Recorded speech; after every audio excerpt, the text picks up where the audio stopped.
So we've taken some time to alter contemporary images, images that are current, images that have nothing wrong with them, but we're just dealing with cosmetic flaws, whether they be things in the scene we don't want to use or alterations being made to a person's appearance.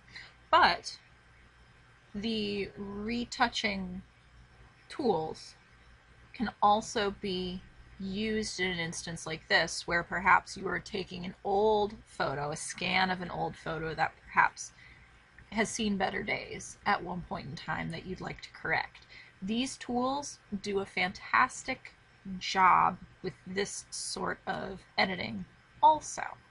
So in this case, I would use the tools the same way that I would in any other instance. Spot healing tool would be for spots. Different tools might play a greater role in dealing with some of the outer elements that need to be corrected. And I would treat it the same way. I would duplicate my background layer. I'll call it my working layer, because this is where all my work is done. And then again, I would go in and I would use these tools to make corrections.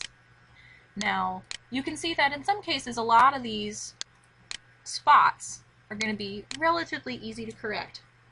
But in other instances, I might have to completely recreate facial features in some sense. And that's where it gets to be a little bit tricky, because in photos that have nothing wrong with them, you don't really need to rely on imagination or what else is around in the photo in order to make corrections. But in some instances, you might realize that there are things missing that need to be replaced or fixed up to a degree. So I'm just gonna, again, get rid of the easy stuff first.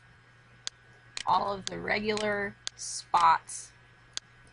I'm not even going to worry about the outer edge of the photo yet, but all of the major flaws.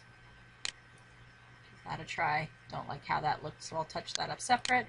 All of the mini flaws I'm going to take care of first, and then the larger flaws I will take care of once I know that I've taken care of the small things and I've got a lot of space to work with.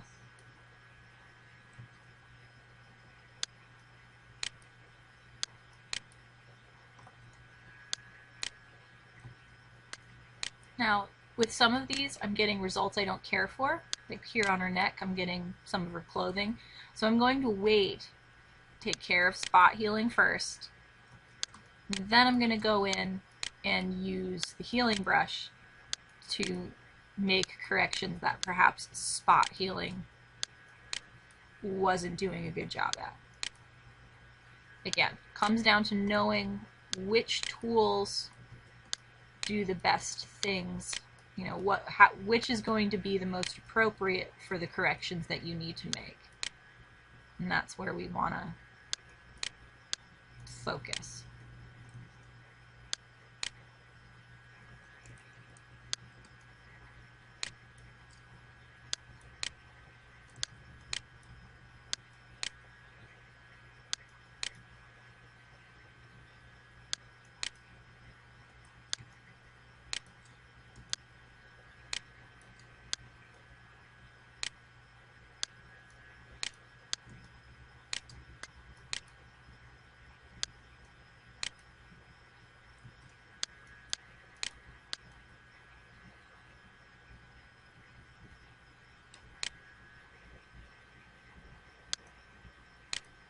Did a mostly good job.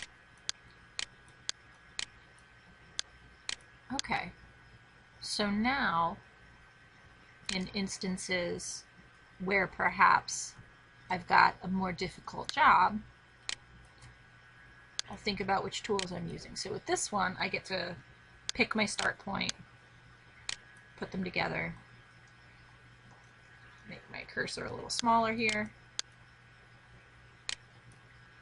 This does a much more accurate job of what I think I'd like to have as my appearance.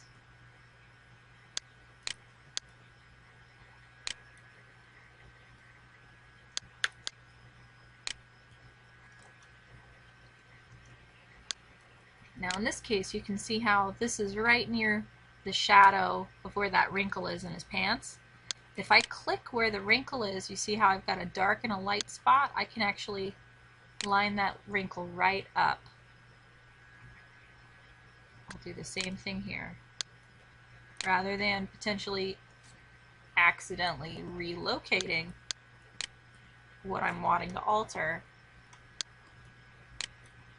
I'm using that edge. And I know this is a little bit pixelated, bear with me. I'm using that edge to help resolve problem areas. We'll do the same thing here.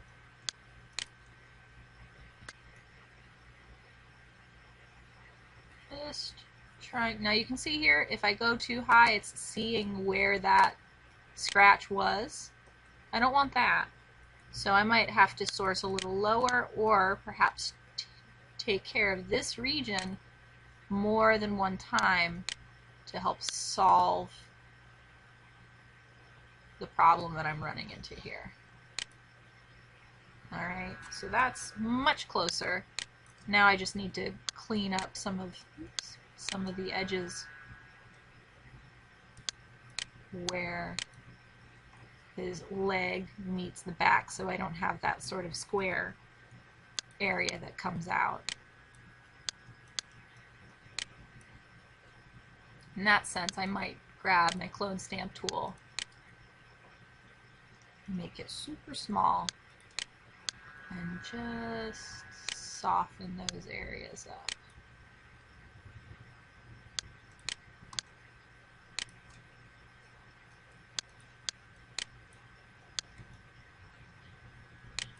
Same thing here on her leg.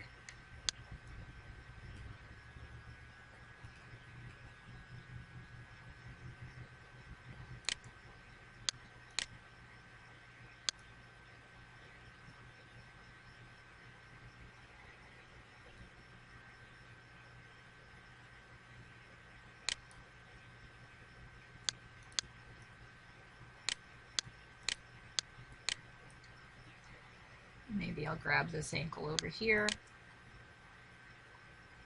and add it here just to kind of taper the leg a little bit more. Here the rug has a very distinct pattern. So since this portion of the rug doesn't have the same pattern, I'm going to grab the sample from over here and use that to clean it up.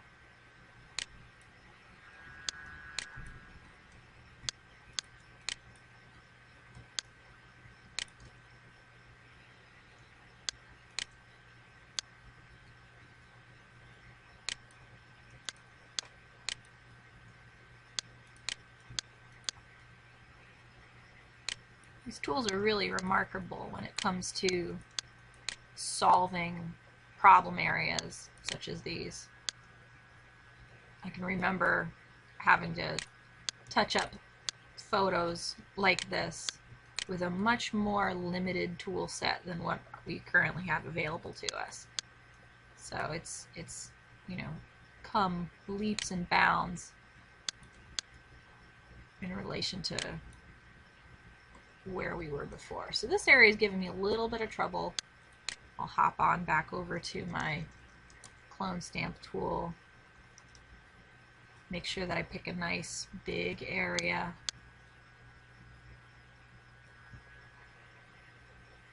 Touch up what I don't like. A little too light, but it's better than where we were. Then I'll come back over here and we'll just soften it and hopefully get rid of the dark areas. Oh my goodness. If you can't find a happy medium, sometimes lowering the opacity of the clone stamp helps as well.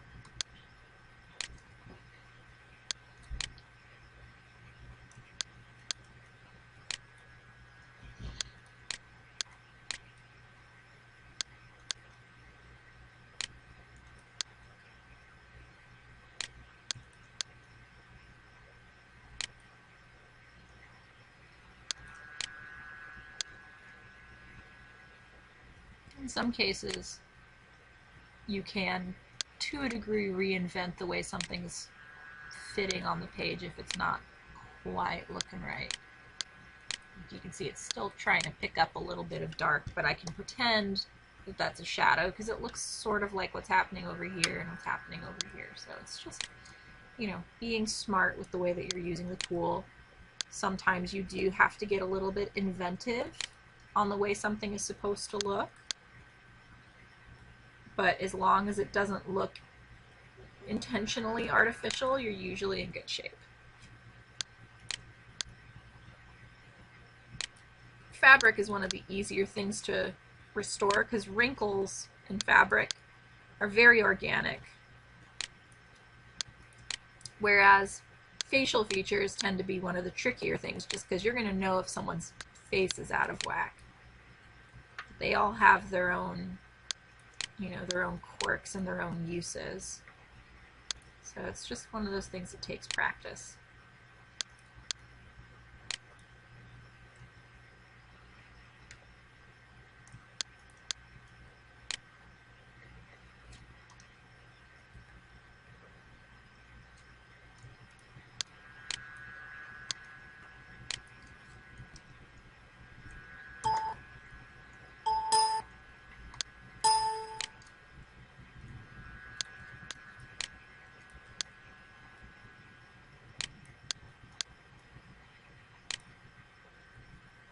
Now, I'm going to actually, when I'm done with this lecture, I'm going to share a variety of resources where you can watch others restore images such as this, as well as touch up photos, you know, of contemporary images as well. But it's really good to look at the way that other people work, because again, every single person will approach this type of editing differently. Some people are very loyal to specific tools. Others jump around a lot and use what they think is going to work best for whatever it is they're doing. That's kind of the way that I tend to work. But the beauty of it is that there isn't a right and wrong way to do it. There's a lot of flexibility when it comes to the way that these tools work. And as a result, you can sort of pick and choose which tools you like the best and why, and use them the way that you want to use them.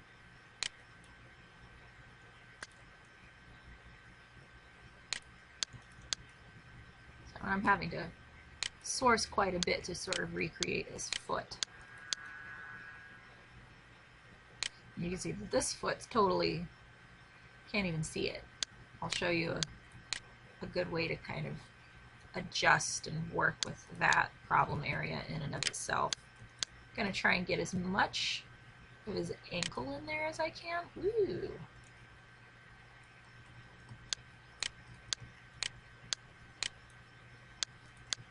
I might save that for last. Lots of little spots in this one though.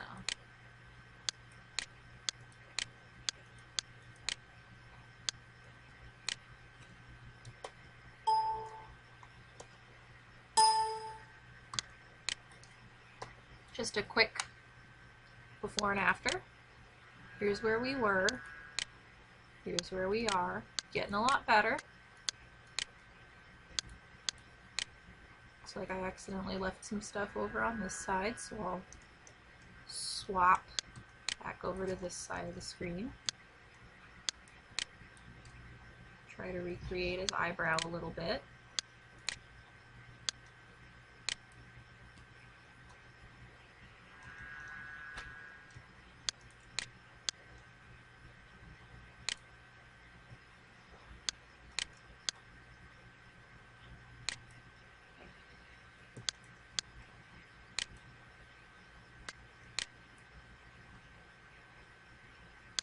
See if I can lighten that up a little more.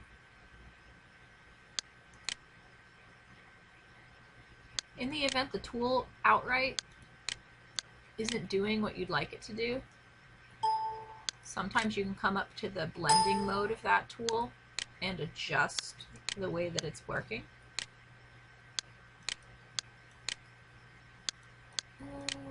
Doesn't seem to be helping that much, so I'm gonna switch back. It doesn't always, I mean, it depends on what you're editing. It doesn't always work, but it can.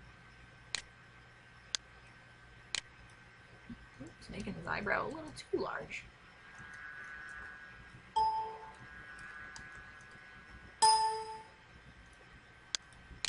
So again, I like to jump back and forth between tools. So in this case, I might try to lighten it up using Clone Stamp just to soften it a little bit.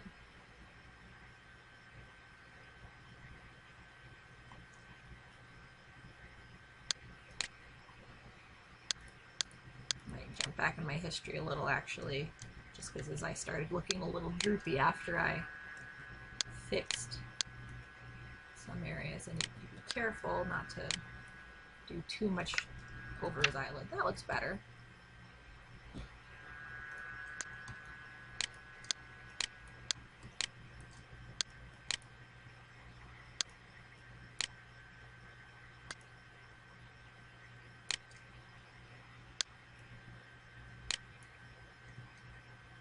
So here, I'll try to join where the hand and the baby's arm meet. There we go.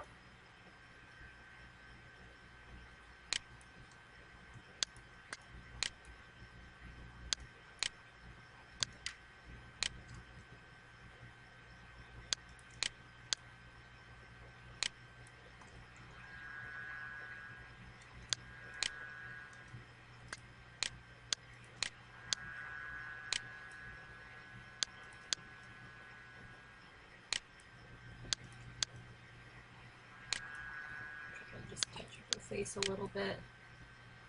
Isolate just the part, the crack that's going through her lip.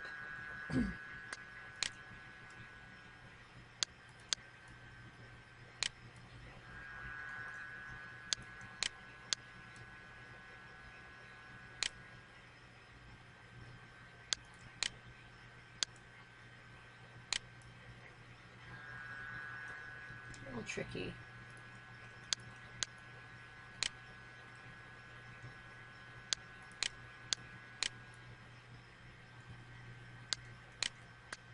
When you don't have a lot of space to work with in this instance, you have to be very patient. It's not going to be as easy to fix as some of these little spots around the photo. It's going to involve a little more patience. It's closer. I might, just because it lightened up a little bit too much, I might use the burn tool a tiny bit.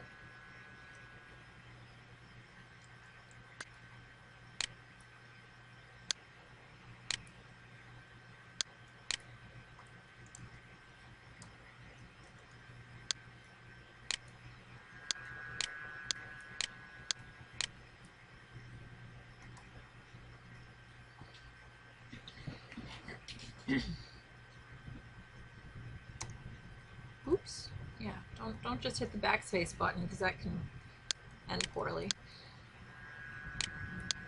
Let's see. Almost done with this.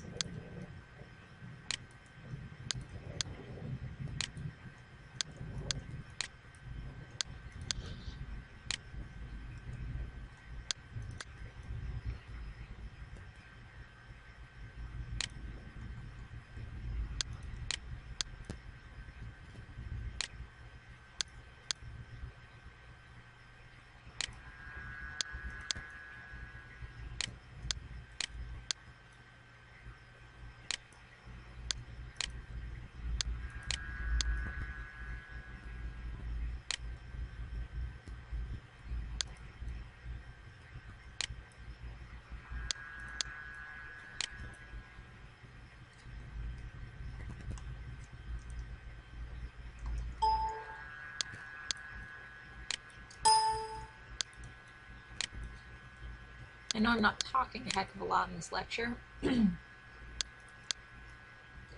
but one thing that it's good to do, especially if you're looking at other people's videos, say on YouTube or whatnot, is to pay attention to what tools you see them working. So if you can kind of, even if it's a completely silent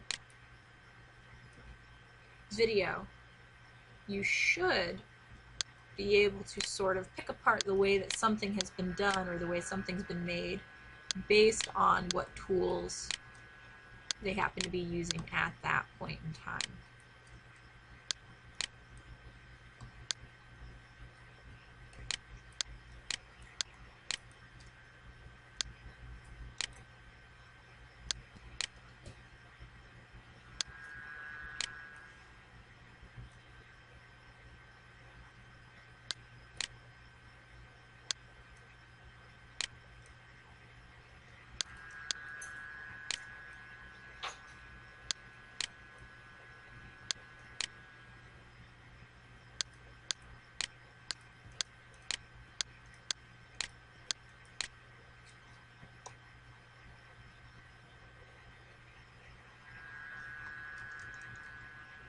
Again, zooming in, zooming out, it helps. I recommend it.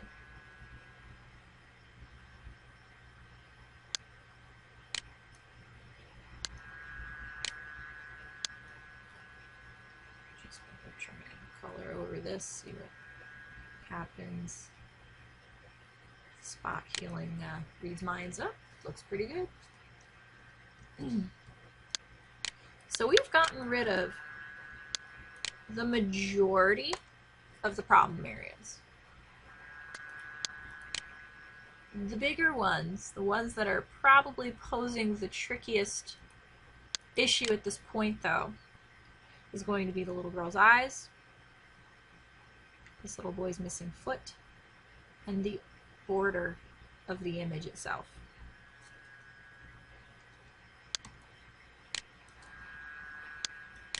Touch up these last couple little things I missed.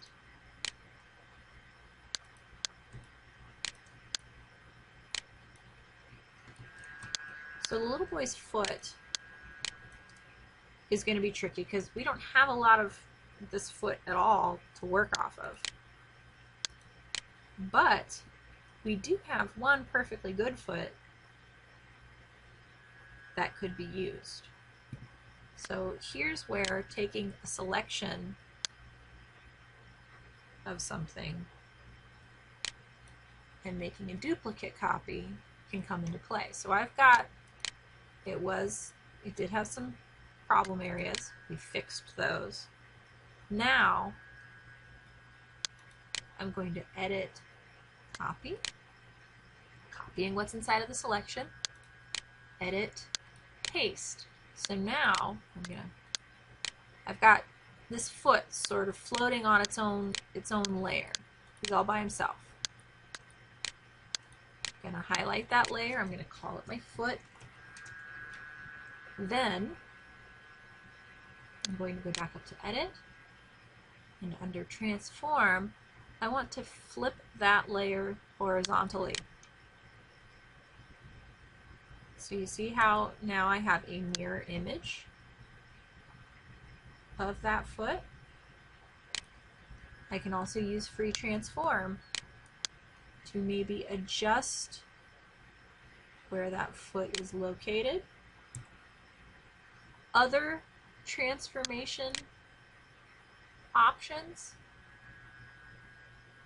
are under transform, and you can specify specific ways that you can alter that. So I could just lightly tweak the way that certain parts of that foot appear, just to make sure that it isn't reading as like an identical copy. You don't want it to look like he's got two of the same feet. You want to make just enough changes to fool the casual viewer. So Once I'm happy with it, I'll hit enter or return. It'll set the area that I'm dealing with. And I can go back in and touch up everything around it that perhaps wasn't quite working out.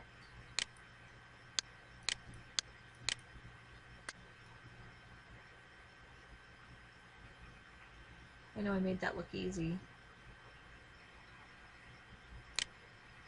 Sometimes you have to get creative with how you bring something back to life, you know?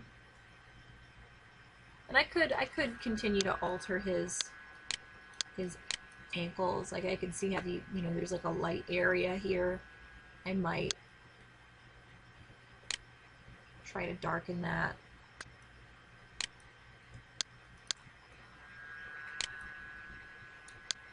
Between his feet. The reason I came up here and edited this is before, when it was just set to current layer, I'm on the foot layer still. And if I come up here and source and then try to paint it down here, even though you see the cursor moving, I'm not getting any changes. And the reason for that is because it's set to current layer. So only the layer that's highlighted is the one that's being active. I like to switch mine to all layers so that it sees whatever else is around and makes it a little bit easier for me to make those shifts.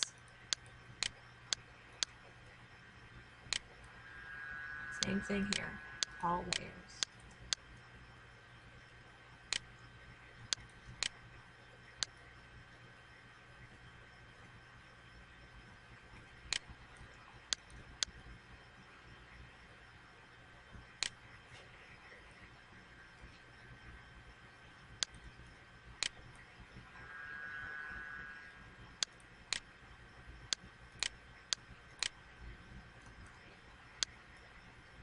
There's like a funny line going through some of these. And I just want to touch up.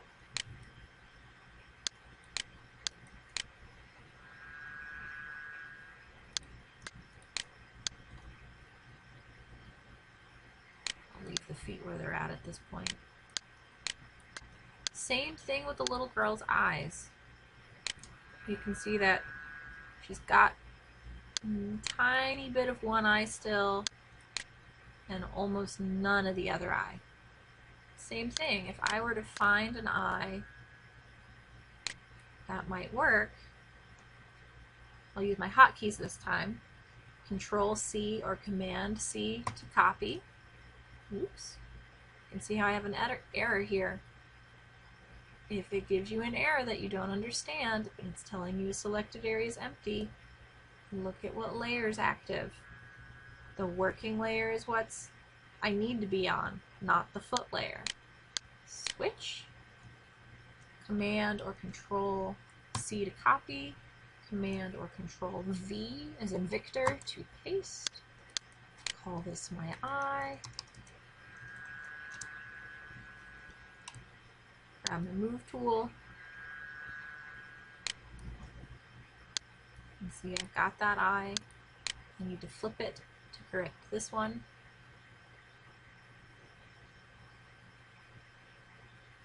Flip horizontally. And you can see it's interacting a little bit with some changes that I made on the foot layer, so I might actually rearrange the eye and the foot layer.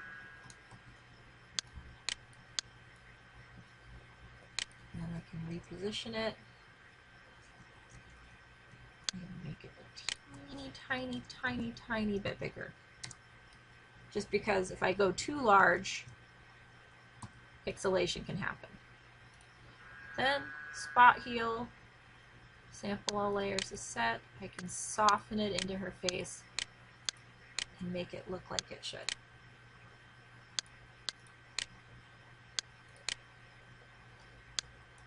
I'll duplicate this eye, flip it again, hit it, transform, flip horizontal, oops,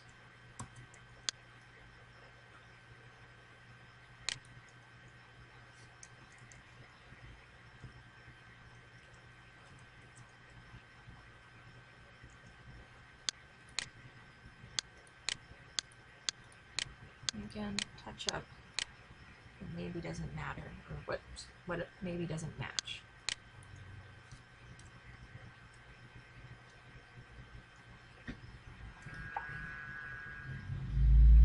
On the right track.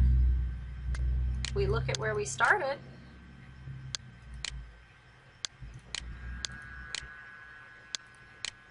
looking pretty good. So now the area that we've got to worry about is this outside region of the photo. Now you could clone stamp and extend the rug and maybe try to figure out what her fabric is doing and extend the background out a little bit, but Photoshop, especially newer versions of Photoshop, have a very handy tool at this point in time called Content Aware.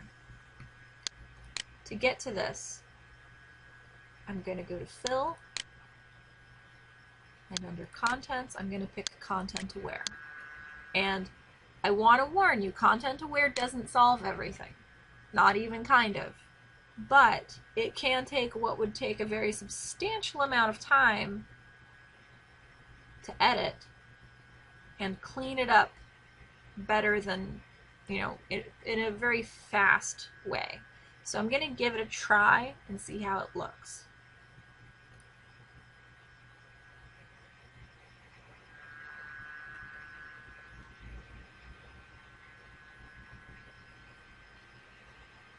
Okay.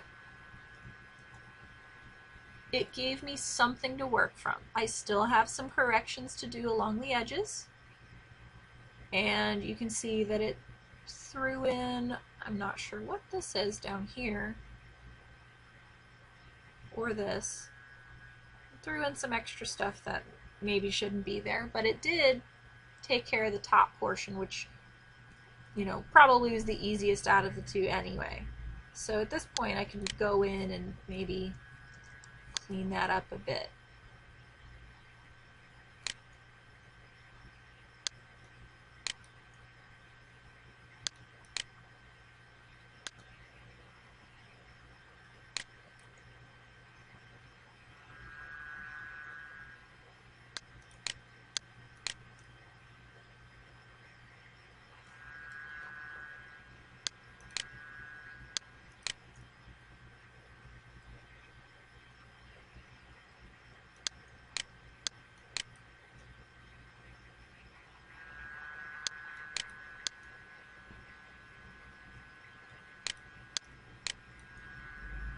Fortunately, the backdrop had sort of a mottled appearance, so I don't have to worry about being super strict along the edges of some of these things I'm changing. Oops, extended the top of his head a little bit. That's not good.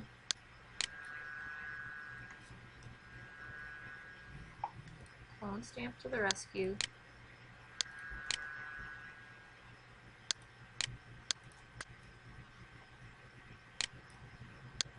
Up the opacity again.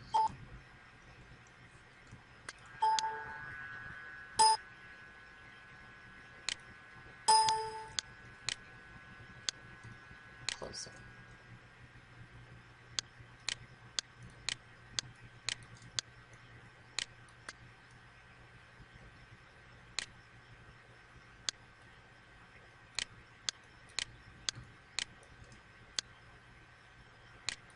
You can see parts of where Content Aware tried to do a good job. It's just not quite doing what it could.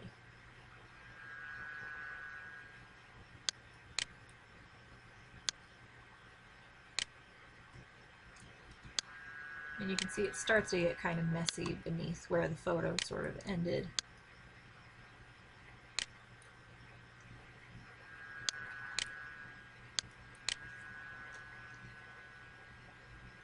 So here's a great instance where maybe the patch tool could be your friend.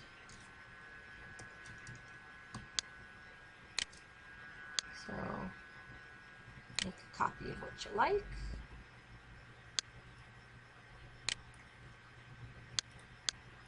drag it to where you want it. Once that area is good, make a copy of what you like. Drag it to where you want it.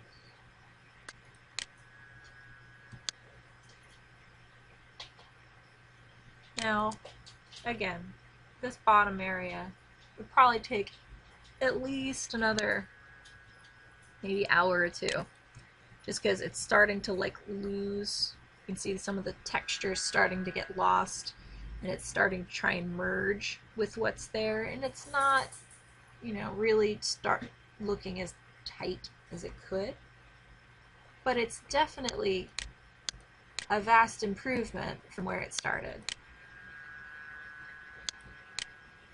And I'm going to share some additional YouTube videos from a variety of different places to explain and convey why some of these are going to be tools that you'd like to look at. I'll include a content-aware video where it's playing a little bit nicer, as well as some additional restoration videos.